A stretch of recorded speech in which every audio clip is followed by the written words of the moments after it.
I'm here with Chris Mays as we get ready for this week's game with Capital University. And Chris, what a defensive performance in last week's game. You have Delaware Valley get into the red zone 5 times but only scored twice. That had to be a great feeling for the defense. Oh, yeah. One of our best things is goal line stands. Captain Aaron Mintz, as I said earlier, he always tells us this is what we practice for. This is what we train hard during camp. And all of August, the hot days, and goal line defense is a big stand for us. Take us through the mentality last week. The offense was sputtering a little bit. There was a special teams turnover as well, and it seems like you guys always seem to have your back against the ropes. Take us through what's going on the sideline and what happens when you go into the defensive huddle on a change of possession. All it is really focus. None of our defensive players ever lose their composure. We're always focused, always determined. No matter how they could be on the 1 yard line, our mentality is to stop them no matter what.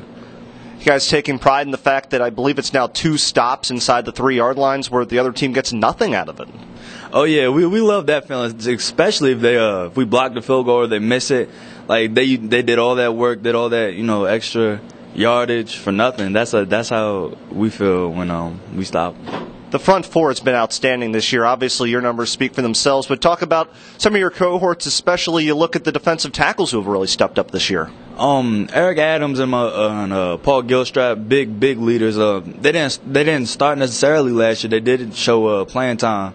Eric Adams was behind Mike Ward. He was a big name last year, so he's stepping up real good. Holding the spot down for Mike Ward's loss. And Paul Gilstrap, another little fire. He's probably the shortest one on the D-line, but he has an explosion of a dump truck. Who would you say is the leader of this defense? I'd actually want to say Micah Sadu, who keeps us composure. He calls the defenses. He shows us the ropes. He no matter what, he's been hurt, comes in, doesn't want to leave when he's hurt. He's hard-headed, but he does get the job done. And I say he leads the defense by example. And I would say to a certain degree you do as well. Talk about how you would describe your style to someone who hasn't seen you play. My style of leadership, I'm pretty much the quiet one. D-line they already know the expectations I have for them. Coming out from last year, like all my years here at Wesley, I've been behind Brian Robinson, another great one. I learned a lot from him growing up because I was a freshman when he was here. And mine's real quiet. They know what to expect. And I'm a real laid back captain. What did you learn from Brian? He taught me a lot of moves. He still actually comes around and talks to me now about what moves to use since he has experience now in the AFL, NFL.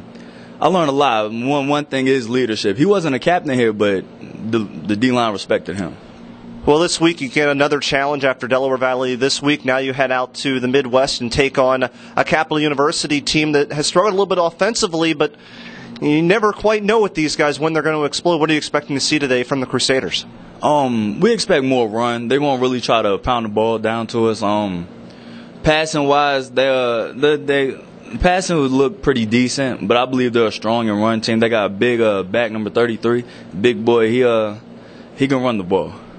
And finally, what does your defense want to improve on? What do you guys think you can still improve on what has been 3 solid games so far? I really believe in the passing game. I had myself missed a lot of sacks, couple coverages blown. Like, we can really improve on the passing game of mine. Well, best of luck this Saturday. Thank you.